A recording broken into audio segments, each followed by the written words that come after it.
வணக்கம். அதாவது எம்ஜிஆர் படம் சிரித்து வாழ வேண்டியல ஒரு பாட்டு வரும். உலகம் ஒன்றாக எதிரே நின்றாலும் அஞ்சாமல் கருத்தை கூறுங்கள்னு சொல்லி ஒரு பாட்டு வரும். அது தக்கன அஞ்சாம ஒரு கருத்தை கூறுவோம்னு பார்க்குறேன்.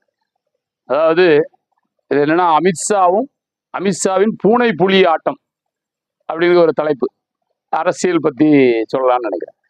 அதாவது முத ஜெயலலிதா இறந்ததுக்கு அப்புறம் ஒரு 22 தொகுதிக்கு இடைத்தேர்தல் வருது. அந்த இடைத்தேர்தலில் 8 சீட்டு ஜெயிச்சாதான் எடப்பாடி முதலமைச்சராக தொடர முடியும். மத்தியில் பாரதிய ஜனதா ஆட்சியில் இருக்கு. கரெக்டாக சொல்லி வச்ச மாதிரி 9 சீட்டு ஜெயிச்சாங்க. 8 சீட்டு ஜெயிச்சா எங்க இதாகுமோன்னு சொல்லி எல்லாரும் பேசுவாங்கன்னு சொல்லி கரெக்டாக கூட உண்டு. இந்த விவேக் படத்தில் ஒரு புள்ளி வச்சுக்கிட்டு மாறுபடுத்த வந்த மாதிரி 8 + 9 ஒரு சீட்டு எக்ஸ்ட்ரா வச்சு 9 சீட்டு ஜெயிச்சாங்க. அப்பவுமே அது இவிஎம் ஊழல். இதை திமுக கடுமையா எதிர்த்திருக்கணும். அப்போ அதிமுக 2ஆ உடஞ்சு கிடக்குது. இவங்க அழகா நிறைய சீட்டு அந்த 22மே இவங்க ஜெயிச்சு அப்பவுமே இவங்க ஆட்சி அமைச்சிருப்பாங்க. ஆனா அதை தடுத்து அதை இவிஎம் மூலமா அவங்களுக்கு 8 + 1 சும்மா ஒரு 9 கொடுத்து அதிமுகவை ஜெயிக்க வச்சு அவங்க கனவெல்லாம் அவங்க நிறைவேற்றிக்கிட்டாங்க. திமுக என்ன பண்ணுச்சு, இந்த பைபிள்ல ஒரு வசனம் வரும், கர்த்தர் இந்த அளவுக்காவது நமக்கு கருணை கூர்ந்தாரே அப்படின்னு சொல்லி ஒரு வசனம் வரும். அந்த மாதிரி இவங்க இந்த கர்த்தர் நமக்கு இந்த அளவுக்காவதே கருணை கூர்ந்தாருன்னு நினைச்சுக்கிட்டாங்க. அதுக்கப்புறம் சட்டமன்ற தேர்தல் வந்துச்சு. சட்டமன்ற தேர்தலில் என்ன பண்ணாங்க, இதே மாதிரி இப்போ அப்பவும் இவங்களுக்கு 200 சீட்டுக்கு மேலே ஜெயிக்க வேண்டியது. ஆனா என்ன பண்ண, அவன் வச்சு அவங்க விளையாட்டு காட்டி ஒரு 75 சீட்டு அங்க எடுத்துக்கிட்டாங்க. அதுக்கு ஒரு காரணம், கொங்கு பெல்ட்ல அவரை இது பண்ணிட்டாங்க அப்படி இப்படின்னு சொல்லி ஒரு பொய்யான ஒரு காரணத்தை சொல்லி இவங்களுடைய வெற்றியை கெடுத்து ஒரு வெற்றியை குறைக்காங்க, 151. உடனே இவர் அப்பவும் என்ன நினைக்கிறாரு, இப்பவும் அதே மாதிரி எந்த அளவுக்கு நமக்கு கருணை கூர்ந்தாரு அப்படின்னு இவங்க நினைக்கிறதுனால அடுத்து பார்லிமெண்ட் தேர்தல் வருது. பார்லிமெண்ட் தேர்தலில் அவங்க என்ன பண்றாங்க, ஒரு ஒரு ஆளைப்படி ஒரு பிரபலமான ஆள் யார் இருக்கான்னு பார்க்காங்க. அப்போ ஒரு ஒரு புலி இருக்கு. அது ஒரு புலி.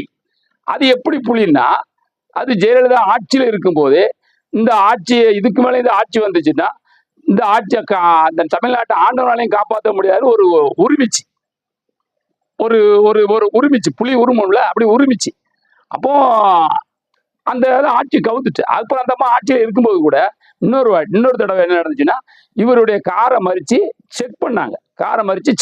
அவங்களுடைய அதிகாரத்தை பயன்படுத்தி. அப்போ இந்த புலி என்ன பண்ணுச்சுன்னா, காரை விட்டு இறங்கி வீட்டுக்கு நடந்து போயிடுச்சு. அது புலி. ஆனா அந்த புலி வெள்ளதியான ஒரு நல்ல புலி. யாரையும் அது பசி இல்லாம யாரையும் கடிக்காது, தப்பு செய்யாதவங்களும் அது கடிக்காது. ஒரு நல்ல புலி, கடவுள் நம்பிக்கை உள்ள புலி. அது என்ன பண்ணுச்சு, அதுகிட்ட போய் இந்த பிஜேபி என்ன பண்ணுச்சு, போய் நீங்க எங்க கட்சிக்கு வாங்க, அவர் கட்சி தொடங்குங்க, நாங்க உங்களுக்கு சப்போர்ட்டா இருக்கோம் அப்படின்னு சொல்லிச்சு. நீங்க நீங்க ஒன்றும் பண்ண வேண்டாம், நீங்க ஸ்டாலினை ஆட்சி சரியில்லைன்னு நீங்க சொன்னா போதும் அப்படின்னு சொல்லிட்டு நீங்க சொல்லுங்க, உங்களை நாங்க ஆட்சிக்கு கொண்டு வந்துருவோம். எப்படி கொண்டு வருவீங்க அப்படின்னு கேட்டா, அது நாங்க பாத்துருவோம், நாங்க கொண்டு வந்துருவோம், நீங்க தைரியமா நீங்க களத்துல இறங்கலாம்னு சொல்லிச்சு.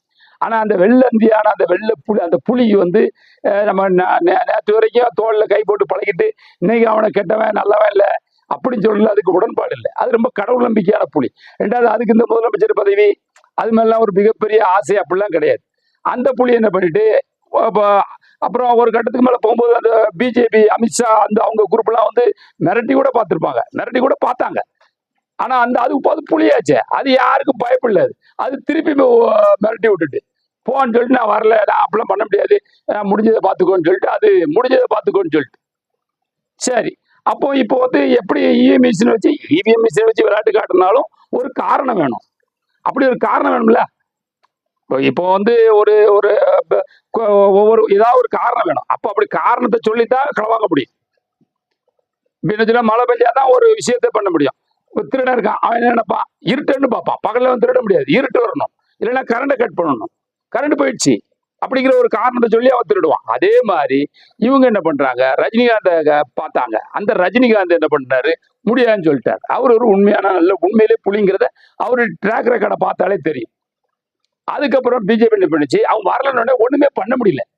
அதனாலதான் இவங்க 40 பார்லிமெண்ட்ல, அதுக்கு முன்னால ஒரு 39 ஜெயிச்சாங்களே, அப்பவும் அந்த புலி ஒரு ஆட்டம் காடிச்சு, அந்த அமித்ஷா குரூப் ஒரு ஆட்டம் காடிச்சு. கரெக்டா ஓபிஎஸ் பையனை மட்டும் ஜெயிக்க வச்சாங்க. அது எப்படி ஜெயிக்க முடியும், அதுலயும் ஊழல். அதை யாரும் பேசல. அப்பவும் திமுக காரங்க இந்த அளவுக்கு நமக்கு கருணை கூர்ந்தாரேன்னு நினைச்சுக்கிட்டாங்க.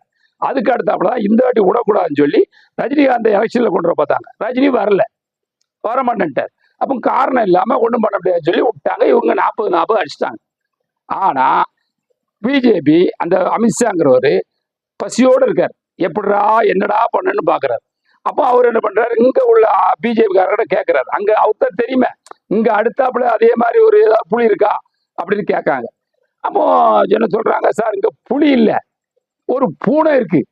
அந்த பூனை வந்து ஏற்கனவே ஜெயலலிதா டைம் டு லீடுன்னு போட்டதுனால அவங்க முதலமைச்சர் இருக்குமோ அதே மாதிரி இந்த இவரை கூப்பிட்டாங்க, அந்த பூனையை கூப்பிட்டாங்க.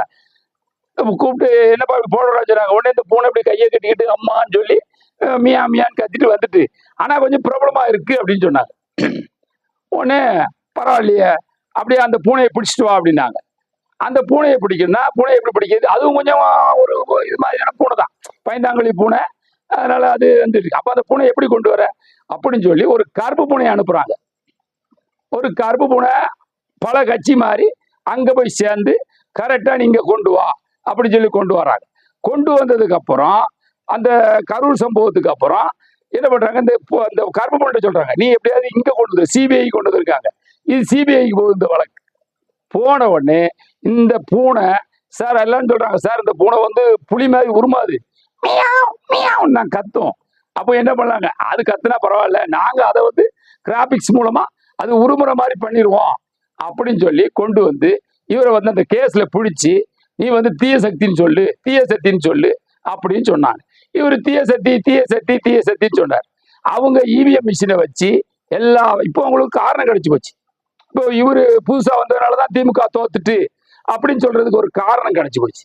காரணத்தை வச்சு அவங்க இதை வச்சு கேம் ஆடி இன்னைக்கு வந்து திமுகவை வீழ்த்தி இருக்கிறாங்க. அதுக்கப்புறம் திமுகவை வீழ்த்தினது ஒண்ணு. ரெண்டாவது, அவங்களுடைய ஆட்டத்துக்கு இன்னொரு எடுத்துக்காட்டு, எடப்பாடி தொகுதியில இருந்த தாவக வேட்பாளர் எங்க போனாரு, எப்படி மாயமா போனாரு. சரி, விஜய் பெரிய சூப்பர் ஸ்டார், அவருக்கு மார்க்கெட் வந்துட்டுன்னு சொன்னா பாண்டிச்சேரியில ஏன் வரல?